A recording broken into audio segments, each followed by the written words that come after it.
জিন্দাবাদ জিন্দাবাদ জিন্দাবাদ ভোটার পার্টি জিন্দাবাদ জিন্দাবাদ জিন্দাবাদ বাংলাদেশের রাষ্ট্রমন্ডল নামক লাগি কই লাগি ভাই বাংলাদেশ আমন্ত্রণ করা বিজেপি সরকার হয়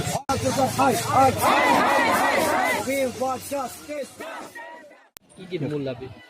আমি তিনিটা দাবী লৈ আহিছোঁ। এই সম্পৰ্কে আমি জুলাই মাহৰ পৰা নিৰবিচ্ছিন্নভাৱে আন্দোলন চলাই আছোঁ। জুলাই মাহৰ পৰা আজি তৃতীয় কাৰ্যসূচীৰ প্ৰথম দিন।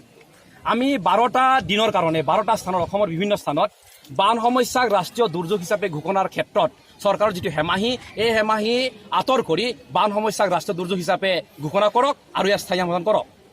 যেতিয়ালৈকে স্থায়ী সমাধান কৰিব নোৱাৰে প্ৰথম পদক্ষেপ হিচাপে চিভিল ছ'চাইটি চিভিল যিটো সামাজিক সংগঠন মিডিয়াৰ কাৰ্যকৰ্তা আৰু সামাজিক দল আৰু NGO যিসকল বান সমস্যাৰ ওপৰত জড়িত NGO বিলাকক লৈ পেলাই এখন চৰকাৰী কমিটি গঠন কৰিবৰ কাৰণে কৈছোঁ যে প্ৰথম পদক্ষেপ হিচাপে এই কামটো কৰক আৰু যিদিনলৈকে স্থায়ী সমাধান নহয় সেইদিনলৈকে বানপীড়িত অঞ্চলৰ মানুহবিলাকক নাগৰিক ভাত্তাটো দি এপ্ৰিলৰ পৰা ছেপ্টেম্বৰলৈকে নাগৰিক ভাত্তা দি এওঁলোকক বাচি থকাৰ এটা সুবিধা দিয়ক। দ্বিতীয় কথাটো হৈছে NRCৰ সম্পূৰ্ণকৰণ হৈ গৈছে।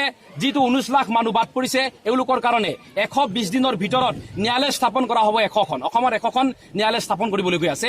এই ন্যায়ালয়ৰ যিটো দণ্ডাধীশ নিযুক্তি হ'ব এই দণ্ডাধীশ নিযুক্তি চৰকাৰৰ ফালৰ পৰা দিয়া নহওক। এইটো উচ্চতম ন্যায়ালয়ৰ অধীনত উচ্চ ন্যায়ালয়ৰ অধীনত যিসকল ব্যক্তি অকণমান চিন্তা কৰিব পৰা মানৱতাবোধ থকা আৰু যিসকলৰ এক্সপিৰিয়েঞ্চ আছে এওঁলোকক নিযুক্ত কৰক আৰু এওঁলোকৰ গোপনীয়তা আৰু নিৰপেক্ষতাক লৈ পেলাই এখন কমিটি বনাওক। এই কমিটিৰ জৰিয়তে শুদ্ধ NRC ক্লিয়াৰ কৰিবৰ কাৰণে আমি দাবী জনাইছোঁ। আৰু স্থানীয় লোকেল সমস্যা আছে BTC এলেকাত উগ্ৰ জাতীয়তাবাদ আৰু কিছুমান সমস্যা আছে ইন্দিৰা আৱাস যোজনা জব কাৰ্ড আৰু ৰাস্তাৰ নামত বহুত দুৰ্নীতি চলি আছে। এই দুৰ্নীতিৰ দণ্ডাধীশ পৰ্যায়ৰ আমি তদন্ত বিচাৰিছোঁ। এই কাৰণে আজি ইয়াত প্ৰথম দিনৰ কাৰণে আমি ইয়াত আৰম্ভ কৰিছোঁ।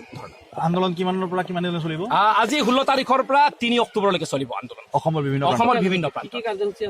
কাৰ্যসূচী একেটাই, আমাৰ দাবী পত্ৰ একেটাই। এই দাবী পত্ৰসমূহক লৈ পেলাই অসমৰ বিভিন্ন স্থানত 12টা স্থানত হ'ব। কি কাৰ্যসূচী? ধৰ্ণা কাৰ্যসূচী হ'ব আৰু গণবিক্ষোভ হ'ব।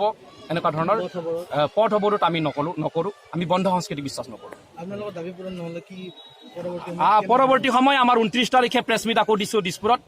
29 ছেপ্টেম্বৰ তাৰিখে যদি আমাৰ দাবী পূৰণ নকৰে তেনেহ'লে আমি ভোক হৰতাল কৰি হ'লেও চৰকাৰে মাৰিবই যদি বিচাৰে তেনেহ'লে আমি বানত নমৰোঁ, বিধানসভাৰ চোতালত মৰিম। স্পষ্ট আমাৰ কথা।